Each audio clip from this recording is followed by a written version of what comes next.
The Lion and Scarecrow and the Tin Woodman were waiting to hear what Oz had said to her.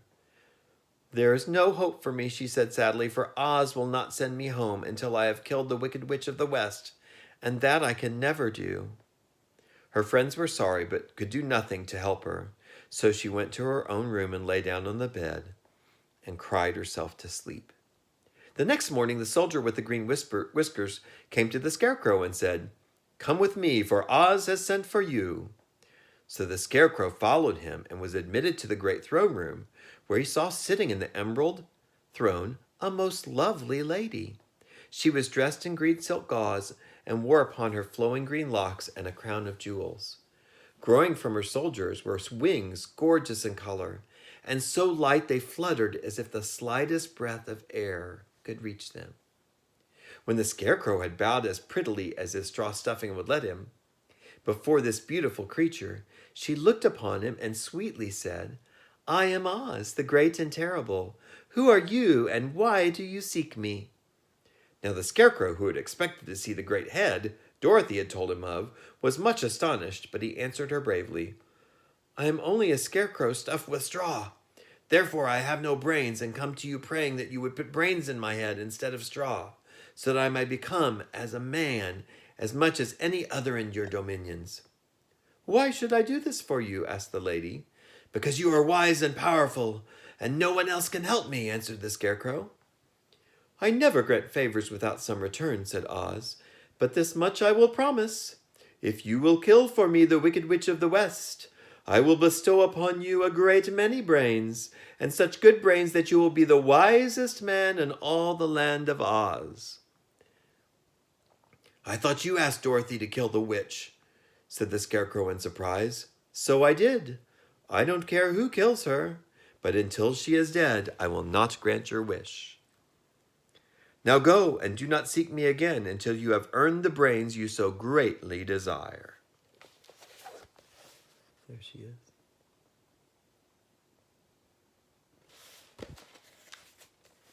The Scarecrow went sorrowfully back to his friends and told them what Oz had said, and Dorothy was surprised to find that the Great Wizard was not a head, as she had seen him, but a lovely lady. "All the same," said the Scarecrow, "she needs a heart as much as the Tin Woodman." On the next morning, the soldier with the green whiskers came to the Tin Woodman and said, "Oz has sent for you. Follow me." So the Tin Woodman followed him and came to the great throne room. He did not know whether he would find Oz a lovely lady or a head, but he hoped it would be a lovely lady. For he said to himself, "If it is the head, I am sure I shall not be given a heart, since a head has no heart of its own, and therefore cannot feel for me. But if it is the lovely lady, I shall beg hard for a heart, for all ladies are themselves said to be kindly-hearted." But when the woodman entered the great throne room, he saw neither the head nor the lady, for Oz had taken the shape of a most terrible beast. It was nearly as big as an elephant, and the great green throne seemed hardly strong enough to hold its weight. The beast had a head like that of a rhinoceros, only there were 5 eyes in its face. There were 5 long arms growing out of its body, and it also had 5 long, slim legs. Thick, woolly hair covered every part of it, and a more dreadful-looking monster could not be imagined. It was fortunate that the Tin Woodman had no heart at that moment, for it would have been beat loud and fast from terror. But being only tin, the Woodman was not at all afraid, although he was much disappointed. "I am Oz, the great and terrible," spake the beast, in a voice that was one great roar. "Who are you, and why do you seek me?" "I am a woodman, and made of tin, therefore have no heart and cannot love. I pray you to give me a heart that may be as other men are." "Why should I do this?" demanded the beast. "Because I ask it, and you alone can grant my request," answered the woodman. Oz gave a horrible growl at this, but said gruffly, "If you indeed desire a heart, you must earn it." "How?" asked the woodman. "Help Dorothy kill the Wicked Witch of the West," replied the beast. "When the witch is dead, come to me, and then I will give you the biggest and kindest and most loving heart in all the land of Oz." So the Tin Woodman was forced to return sorrowfully to his friends and tell them of the terrible beast he had seen. They all wondered greatly at the great many forms the great wizard could take upon himself, and the lion said, "If he is a beast when I go see him, I shall roar my loudest, and so frighten him that he will grant all I ask. And if he is a lovely lady, I shall pretend to spring upon her, and so compel her to do my bidding. And if he is the great head, he will be at my mercy, for I will roll his head all about the room until he promises to give us what we desire.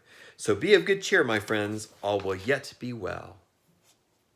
The next morning, the soldier with the green whiskers led the lion to the great throne room and bade him enter the presence of Oz. The lion at once passed through the door and, glancing round, saw to his surprise that before the throne was a ball of fire so fierce and glowing he could scarcely bear to gaze upon it. His first thought was that Oz had accidentally caught on fire and was burning up. But when he tried to go nearer, the heat was so intense that it singed his whiskers, and he crept back tremblingly to a spot nearer the door. Then a low, quiet voice came from the ball of fire, and these words it spoke: "I am Oz, the great and terrible. Who are you, and why do you seek me?"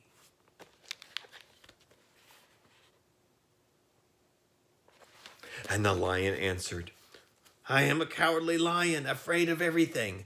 I come to you to beg that you give me courage, so that in reality I may become the king of beasts as men call me." "Why should I give you courage?" demanded Oz. "Because all wizards you are the greatest, and alone have the power to grant my request," answered the lion. The ball of fire burned fiercely for a time, and the voice said, "Bring me the proof that the wicked witch is dead, and that moment I will give you courage. But so long as the witch lives, you must remain a coward." The lion was angry at this speech, but could say nothing in reply. And while he stood silently gazing at the ball of fire, it became so furiously hot that he turned tail and rushed from the room. He was glad to find his friends waiting for him, and told them of this terrible interview with the wizard. "What shall we do now?" asked Dorothy sadly. "There is only one thing we can do," returned the lion, "and that is to go to the land of the Winkies, seek out the wicked witch, and destroy her." "But suppose we cannot?" said the girl. "Then I shall never have courage," declared the lion. "And I shall never have brains," added the Scarecrow.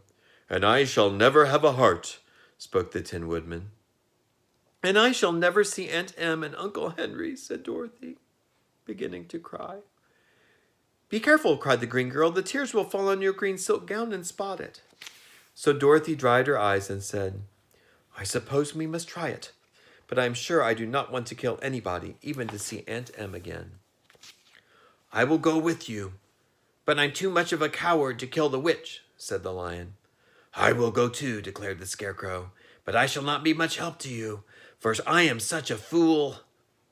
"I haven't the heart to harm even a witch," remarked the Tin Woodman, "but if you go, I shall certainly go with you."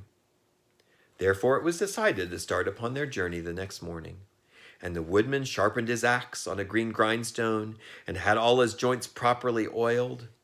The Scarecrow stuffed himself with fresh straw, and Dorothy put new paint on his eyes that he might see better. The green girl, who was very kind to them, filled Dorothy's basket with good things to eat and fastened a little bell around Toto's neck with a green ribbon. They went to bed quite early and slept soundly until daylight, when they were awakened by the crowing of a green cock that filled the backyard of the palace and the cackling of a hen that had laid a green egg. That was a long chapter. Might have done that in 2 parts. It was so long. But I'm excited that we finally met the wizard. And now Dorothy and her friends get to go on another adventure. And we'll start that adventure tomorrow. Good night.